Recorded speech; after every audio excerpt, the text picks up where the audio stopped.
모퉁이 돌이 되신 줄 믿습니다.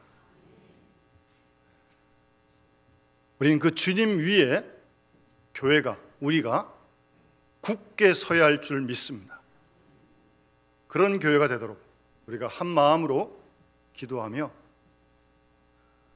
주께서 우리를 부르시는 그날까지 함께 섬겨갈 수 있기를 간절히 부탁을 드립니다. 오늘은 우리 교회가 창립된 지 67주년을 맞는 좀 특별한 주일입니다. 67년이면 그렇게 짧은 시간이 아니에요.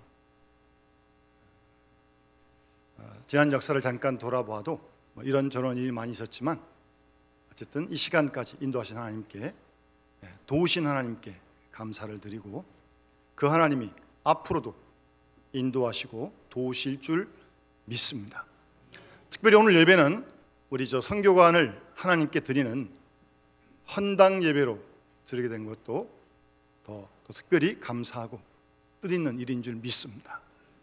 우리 미아부에서 특별히 이렇게 67 창립이라고 썼습니까? 그 옆에 뭐라고 썼습니까? 그 밑에는 헌당 감사 예배, 여기도 꽃이 있습니다. 미아부에서도 기도하면서 귀한 꽃꽃을 해주신 걸 감사드립니다. 여러분 주보에 보시면 유인밀이 들어가 있어요. 갖고 계십니까? 지금 보시라고 껴드린 겁니다. 집에 가지고 가시라고 넣어드린 게 아니고, 이거는 헌금을 낸 분 이름 쓴 게 아니에요. 왜 갑자기 헌금 때도 아닌데 이름, 그거 아닙니다. 이거. 사실 오늘 제가 이 교회의 본질과 사명이라는 내용으로 같이 말씀을 나누려고 준비하면서 여기 스크린에다가 좀 내용을 좀 써서 보고 읽고 하면 좀 좋겠다, 그런 생각을 해서 하려니까 이 내용이 좀 너무 많고 또 좀 애로가 있었어요. 그래서 고민하고 있는데 우리 사무실 간사님이 이렇게 한번 만들면 어떨까요? 그러시더라고요. 좋습니다. 자, 그랬습니다. 그래서 이거 만드는 거예요. 엊그제. 일부러 제가 한 번도 설교 내용을 요약해드린 적 없습니다. 20년 만에 처음인데, 그건 무슨 뜻입니까? 그만큼 이 내용이 중요하다는 거 아니겠습니까? 한 번 스크린 보고 끝날 게 아니라 평생 갖고 계시라는 뜻에서 제가 넣어드린 거예요. 성경책에다 딱 껴놓으시고 늘 언제나 읽고, 그리고 이런 교회가 되게 해달라고 기도해 주십사는 뜻에서 제가 유인물을 만들었습니다. 그러니까 오늘만 보고 이게 끝나는 게 아니고요, 계속 성경책에 좀 껴놓으시고 틈틈이 읽으세요. 그리고 그렇게 기도하세요. 그러시기 바랍니다. 제가 이제 가끔 성경책을 한번 찾아볼 겁니다. 이 유인물이 들어가 있나 제가 한번 불시 검문할 텐데.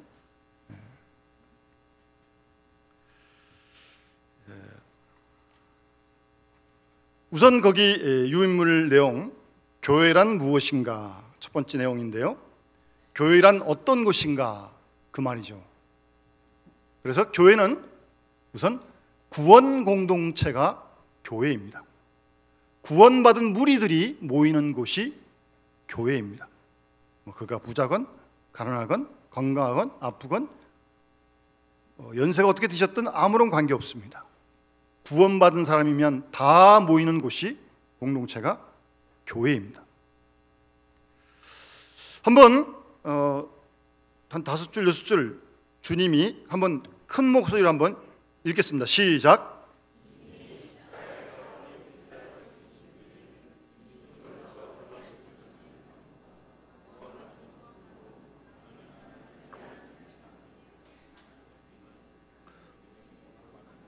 왜 동력이 떨어지면 안 됩니다. 계속 읽고 가셔야 되는데. 시작. 읽으세요. 한스킹은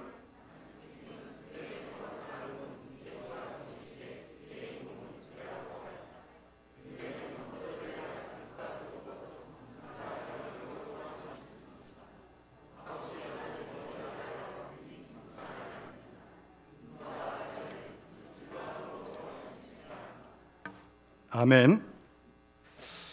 조금 생소하시죠? 저도 이렇게 준비를 하면서 이거를 이렇게 읽으면 좀 어떨까 처음 해보니까요, 그래도 이렇게 하는 게 좀 더 기억에 많이 남을 것 같아요. 자, 그래서 좀 준비를 했습니다.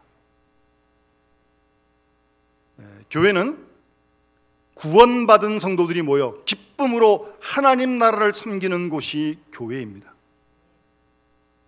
그래서 항상 이 교회 모인 우리 그리스도인들 마음 가운데는 구원받은 기쁨과 감격이 항상 우리 마음 가운데 있는 그런 교회가 되도록 여러분 각자가 다 힘써야 합니다. 세상에 중요한 일이 많이 있지만 제일 중요한 일이 뭐겠습니까? 죄인된 내가 예수 믿고 구원받았다는 이 사실이 가장 중요한 거 아니겠어요? 그리고 잊어서도 안 될 일이고요. 다 우리가 구원받은 거 압니다. 구원받았습니다. 그런데 그걸 머리로만 알고 있는 것, 그것만 가지고 안 됩니다. 중요한 건 구원의 기쁨과 감격이 있어야 한다는 거예요. 조금만 빚을 졌다가 탕감 받아도 기분이 좋은데 어떻게 그거와 비교할 수 있겠어요? 교회 모임 공동체, 구원받은 공동체, 구원의 기쁨이 시간 새롭게 임할 수 있어야 한다는 말씀입니다. 그런 교회가 될 수 있다. 우리 각자가, 나부터 한 사람 한 사람이 이 일에 동참을 해야 할 줄 믿습니다. 한스킹이라는 학자는 독일의 유명한 신학자입니다. 그래서 교회는 거룩한 공동체임 동시에 죄인의 공동체. 우리가 죄인이며 의인이고 의인이며 죄인 아닙니까? 그러니까 늘 우리가 주 앞에 나올 때마다 죄인된 내가 구원받아 주 앞에 나올 수 있다는 이 사실이 감사한 일이에요. 그런 마음으로 교회 나와야 돼요.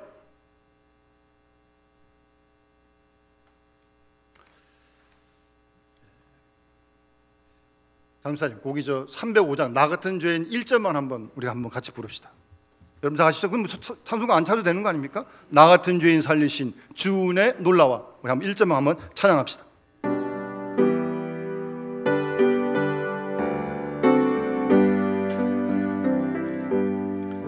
나 같은 죄인 살리신 주 은혜 놀라와. 잃었던 생명 찾았고 광명을 얻었네. 아멘. 이 찬송을 매일매일 불러야 합니다. 매일매일. 예? 매일매일 감사한 마음으로 구원의 은혜에 정말 놀라워서 찬송을 부르는 구원 공동체가 교회입니다. 그런 감격을 잃어버려서는 안 됩니다. 그런 감기 없이 봉사를 하고 일을 하려면 자꾸 힘들어집니다. 본전 생각나고요. 그러나 이런 구원의 기쁨이 감격이 있을 때 얼마든지 헌신하고 희생하고 손해볼 수 있고 감당할 수 있는 겁니다. 이거 떨어지면 안 돼요. 이거 떨어지면 신앙생활이 참 피곤해집니다. 저는 개인적으로 새벽에 혼자 부르는 찬송 중에 이런 찬송이 있어요. 아시는 분 별로 없을 건데 좀 오래된 복음송이긴 한데, 주님 나를 구원했으니 주님 나를 구원했으니 소리 높여서 주만 찬양하렵니다. 주님 나의 기도 들으사 할렐루야. 주님만을 사모하게 하옵소서. 제가 새벽마다 부릅니다. 새벽마다 이런 구원의 기쁨과 감격을 우리가 회복해야 합니다. 그러지 않으면 신앙생활이 지지부진해집니다. 왜 교회 나오죠? 예수를 하루 이틀 믿었습니까? 그러나 그런 것만 가지는 안 돼요. 중요한 건 이런 구원에 대한 은혜가, 감사가 늘 내 마음속에서 사라지지 말아야 돼. 그게 신앙생활이에요. 그런 공동체, 그런 사람이 모인 곳이 교회입니다.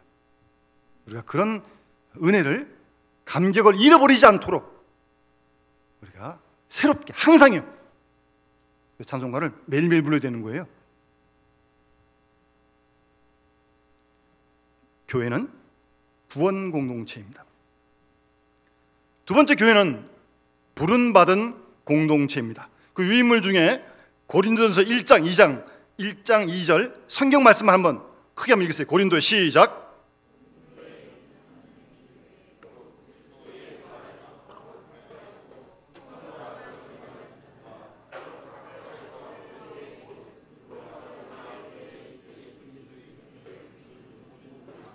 아멘. 성도라 부르심을 받은 자들. 여러분 뭐 시험 봐가지고 교회 나왔습니까? 하나님 백성 됐습니까? 선행을 많이 쌓아가지고 공로를 많이 쌓아가지고 하나님 백성 됐습니까? 그런 사람 아무도 없습니다. 하나님이 죄인된 우리를 불러주셨기 때문에 우리가 이 자리에 나온 줄 믿습니다. 불러주신 그 은혜에 감사한 마음이 있어야 돼요. 그래서 교회는 부르심을 받은 공동체입니다. 우리 모두가 다 부르심을 받은 공동체예요. 정말 부르심 받을 만한 아무런 자격 없어요. 그런 죄인된 우리를 주께서 불러주셨어요. 그래서 교회 나올 때마다 감사한 거예요. 교회 나올 때마다 감사한 거예요. 감히 하나님께 나올 수 없는 죄인인데 그런 우리를 불러주시니 감사한 마음으로 나오는 거예요.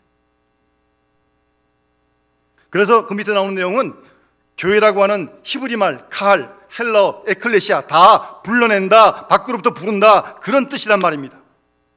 그래서 교회는 건물이나 조직이 아니라 예수를 구주로 고백하는 성도들의 모임, 바로 그것이 교회다. 부르심을 받을 공동체입니다. 불러주셨다는데 늘 감사가 있어야 돼요. 그걸 부르셨다면 하나님이 뭐 이유도 없이 부르셨겠습니까? 부르신 분명한 목적이 있을 거 아니겠어요? 길거리에 떨어진 돈 하나도 목적이 있는데 하나님이 우리를 하나님의 자녀로 부르셨는데 분명한 이유와 목적이 있다는 사실입니다. 따라서 우리는 그런 우리를 부르신 이유와 목적을 이루기 위해 세상으로 보냄받은 공동체가 교회입니다. 그 성경 말씀 요한복음 20장 21절 예수께서 읽으세요. 시작.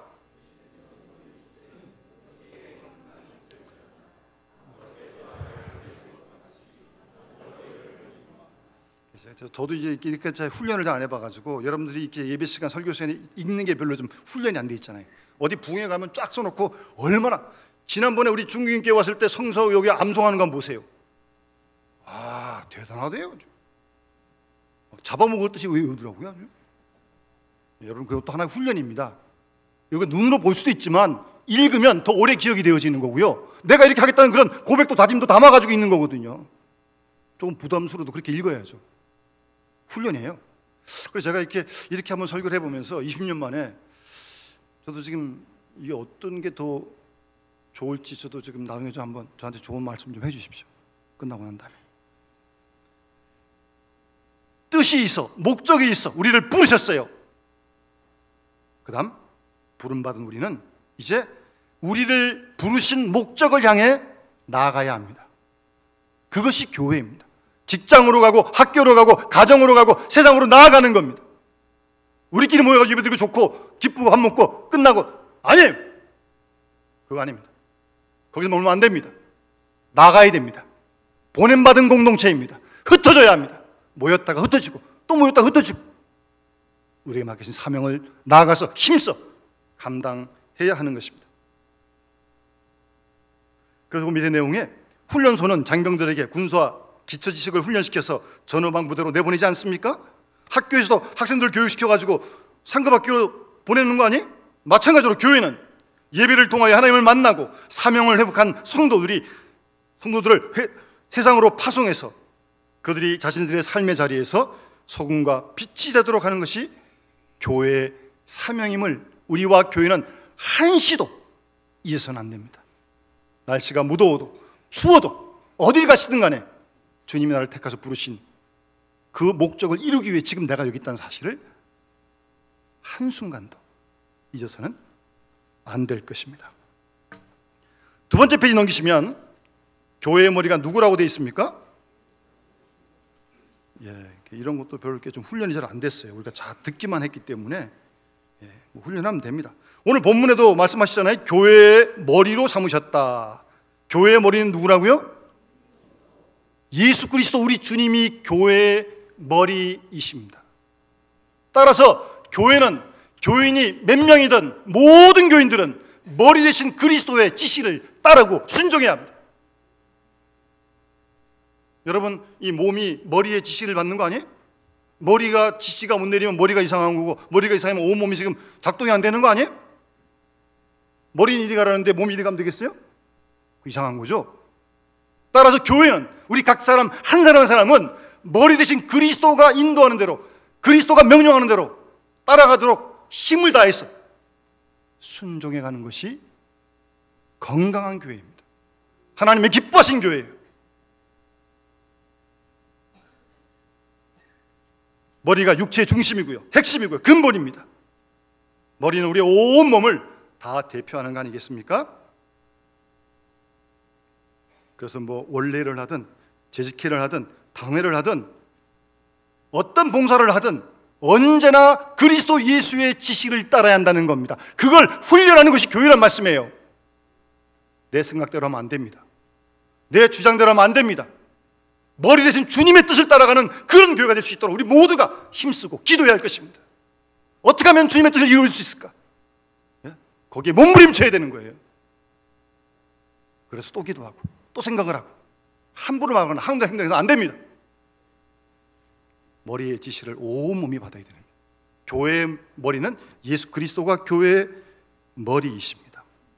그래서 그 유인물에도 밑에 보시면 머리는 교회란 예수로 말미암아 건넌 사람들이 주님의 말씀을 따르고 주님을 증거하면서 주님의 삶을 본받으며 주님의 걸어가신 그 길을 가는 예수 제자 공동체가 교회라는 겁니다. 그리고 교회는 그리스도의 몸입니다. 머리가 예수 그리스도이신데 이 교회는 그리스도의 몸입니다. 교회 여러 식구가 다 있잖아요. 유치부터 어르신들까지 우리 모두가 다 한 몸을 이루는 거예요. 예? 근데 그리스도의 몸이에요. 교회가 그리스도의 몸이에요. 그 몸에는 눈, 코, 입, 손, 발 다 있는데 마찬가지로 이 교회에 여러 식구들이 다 있잖아요. 그런 다양한 식구들이 모여서 하나를, 한 몸을 이루어가는 것이 교회입니다. 뭐 성격 다르죠, 나이 다르죠, 환경 다르죠, 다 달라요. 남녀노소 다 달라요. 그래도 한 몸을 이루는 것이 교회란 말씀입니다.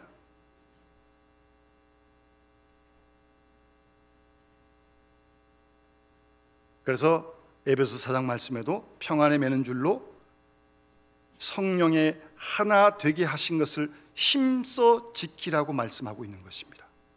왜요? 그리스도를 머리로 한 우리 모두가 다 한 몸이니까. 여러분, 이거 굉장한 우리 믿음의 내용이에요. 그런 분은 안 계시겠지만 좀 혹시 뭐 꼴보기 싫은 사람 좀 있어요? 그 사람도 한 몸이라니까요. 그 사실을 먼저 기억하셔야 되는 거예요. 꼴보기 싫은 건 내 감정이고 좋든 싫든 우리 모두가 다 한 몸이라는 사실을 잊지 말아야 합니다. 손가락 여기가 아프면 막 머리가 찌끈찌끈 아프잖아요. 그래서 다 아픈 거고 한 사람이 기쁘면 다 기뻐하는 거예요. 그런 공동체가 교회입니다. 그리고 이어지는 세 번째 내용은 머리와 몸의 조화와 질서를 얘기하는데, 여러분 이 지체가 많잖아요. 우리 교회 식구도 여러 식구가 있는데 다 다르다니까요. 다르지만 우리가 한 몸을 이루어야 되잖아요. 그러려면 지체 간의 조화를, 질서를 잘 이루어야 되는 겁니다. 눈이 코 보고, 야 보기만 하면 돼, 냄새 안 맡아도 돼. 입이 코 보고, 야 필요 없어, 먹기만 하면 돼. 그러면 돼요? 눈, 코, 입, 귀, 손, 발, 우리 몸에 있는 거 다 필요한 겁니다. 우리 교회 있는 유치부터 어르신들까지 모두가 다 귀한 분들이고 다 필요한 분들이에요. 주님께는. 그런 여러 지체가 한 몸을 이루는 겁니다. 여기 대단한 어떤 예술이 있는 거죠. 사실은요, 뭐 악기 몇 개를 하는 게 아니고 이렇게 수십 명, 수백 명이 이렇게 그런 목표를 두고 우리가 많이 훈련해야 돼요. 그래서 고린도전서 12장에도 은사를 말하면서 사도 바울이 그런 말씀하시잖아요. 몸에 다 지체가 있다. 다 달라요, 지체가. 그런데 다 지체가 모여서 한 몸을 이루는 거거든요. 그러려면 지체 간에 당신도 모두가 다 필요합니다라고 하는 그런 생각을 한시도 잊지 말아야 돼. 그런 분은 안 계실 줄 믿습니다만 저런 사람은 우리 교회에 없어야 돼. 그 위험한 생각이에요? 절대 하면 안 되는 생각이에요? 내가 보기에 그럴지 모르겠지만 주님은 그 사람 필요하거든요. 그렇다면 나도 그 사람 필요한 거죠. 서로가 서로를 필요하다는 그런 마음을 먼저 가져야 합니다. 지체 간에 눈이 코가 필요하고 코가 입이 필요하고 귀가 손발이 필요하고 다 필요한 거예요. 그리고 서로 지체 간에 그래서 존중해야 됩니다. 그래야 하나를 이룰 수 있는 거예요. 생각도 마음도 다 다르지만 다른 그 자체를 인정하면서 우리가 존중할 수 있어야 됩니다. 지체 간에 서로 간에 이 지체가 다 존중해야 되는 거 아니에요? 그리고 지체 간에 서로 사랑해야 됩니다. 그래야 한 몸을 이룰 수 있는 거예요. 그래서 고린도서 12장에 보면 사도 바울이 참 재미있는 표현을 씁니다. 그 은사가 여러 가지가 있는데 하나님이 고르게 하여라는 그런 단어가 있어요. 고르게 하여. 고르게 한다는 말은 무슨 말인가 하면요, 이번 우리 여러분들 아동부에서 뭐 그런 코너가 있었어요. 아이들에게 약을 다 갈게 해가지고 뭐 하여튼 나눠주고 뭐 그 봉투 이렇게 찍어서 주고 하여튼 그런 애들이 되게 좋아한다고 그러더라고요. 그런 거를 해본 적이 없으니까. 여러분 옛날에 약 같은 거 병원 가면 항생제, 소화제, 소염 진통제 주잖아요. 지금은 뭐 탁탁해서 봉지에 넣어주시면 그때는 그런 게 어디 있어요. 다 갈아가지고 스푼으로 떠가지고 종이에 접어서 싸서 줬잖아요. 그러면 이게 소화제인지 진통제인지 항생제인지 몰라요. 다 섞여가지고 그게 고르게 하는 거예요. 그게 이런 사람 저런 사람 다 있는데 우리가 다 모여가지고 성질 좀 급한 사람 또 느린 사람 다 모여가지고 이게 고르게 돼야 돼. 고르게. 그러려니 때로 기다려야 되고 또 열심히 또 쫓아가야 하기도 하고. 여러분 그런 것이 교회입니다. 영 쉽지 않아요. 뭐 사람의 힘 가지고 안 됩니다. 그러나 그런 것이 교회인 줄로 믿고 주님이 교회를 이렇게 인도하신 줄을 믿고 우리가 그 일에 함께 동참해야 되는 거예요. 절대 튀지 마시고, 예? 부스부스 그러지 마시고 고르게 하라고요. 고르게 하라고요. 다 섞여가지고 완전히 한 몸이 될 때까지 인내하고 기다리고 덕을 세우고. 그런 것이 교회라니까요. 교회가 그런 곳이라고요. 그래서 사도행전 13장의 안디옥 교회도 보면요, 뭐 정통 히브리파 바나바도 있고 뭐 사울도 있고 뭐 시므온, 루기오 이런 사람은 그 당시 흑인이에요.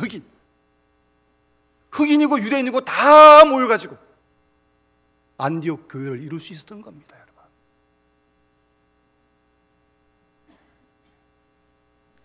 하나 되는 머리 된 그리스도를 중심으로 한 몸이 되는 교회 공동체가 될 수 있도록, 그 어느 누구가 한 사람이 할 일이 아닙니다.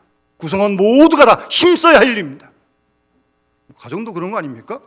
몇 식구가 모이든 뭐 누구 주부가 가정을 하나 될 수 있어요? 식구들이 다 동참해야 되는 거죠. 그리고 세 번째 교회는 본문에 보신 대로 예배하는 공동체입니다. 뭐 시간 관계상 다 읽지 못하겠지만 꼭 읽으시고 늘 성경에 놔두시기 바랍니다. 그 내용 보면 그런 내용이 있어요. 의사들은 사람의 심장이 멈추고 맥박이 뛰지 않으면 사망이라는 판단을 한다. 예배란 교회 공동체의 심장이라고 할 수 있다. 예배가 없는 교회는 존재할 수 없다. 예? 여러분 교회에 나오십니까? 이 더운데 예배 드리러 온 거 아니에요? 하나님 만나러 오신 거 아닙니까? 이 일이 제일 중요한 거 아닙니까? 봉사도 하고 뭐 안내도 하고 다 교회학교 다 찬양도 하지만 제일 중요한 예배 드리는 일이에요. 뭐 그 일을 나중에 미루고 우리 교회가 2005년도부터 일부 예배를 시작했습니다. 뭐 자리가 모자라 시작한 건 아닙니다. 여러 가지 이유 중에 한 이유는 교회학교 봉사 교사를 하는데 대예배를 못 드리는 거예요. 그러면 안 되잖아요. 그런 고려도 충분히 들어간 거예요. 어느 누구도 교사든 누구든 간에 봉사라든 간에 예배 드리는 일을, 제가 다녔던 교회는 좀 큰 교회인데 주차 안내가 보통이 아닙니다. 1, 2, 3부 하려니까 막 그래서 1부 때 예배 드리고 2차 안내, 2부 때 예배 드리고 또 3부에 안내하고 예배를 드리면서 봉사를 해야지 예배 없이 봉사하면 안 된다니까요. 교회는 예배하는 공동체입니다.